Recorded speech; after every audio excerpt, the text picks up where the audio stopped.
Today we will learn how to mount a magnetic switch clamp on a tie rod type cylinder. First, identify the tie rod and the magnetic switch clamp. Next, unwrap the magnetic switch clamp.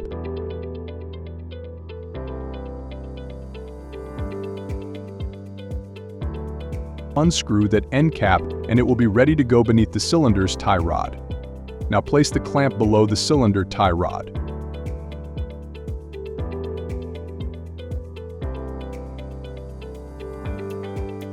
Now place the magnetic switch clamp beneath the cylinder's tie rod. Slide on the end cap. Slowly insert and tighten the screw using a screwdriver.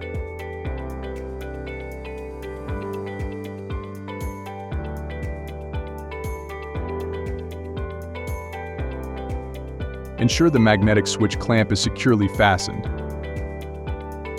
By following these steps, you can effectively ensure your magnetic switch clamp on a tie rod type cylinder is ready to be used. Discover the power of SPAC Pneumatic and revolutionize your pneumatic solutions. Just drop a hi at our WhatsApp number 012-047-3333 or visit our website spacpneumatic.com for more information.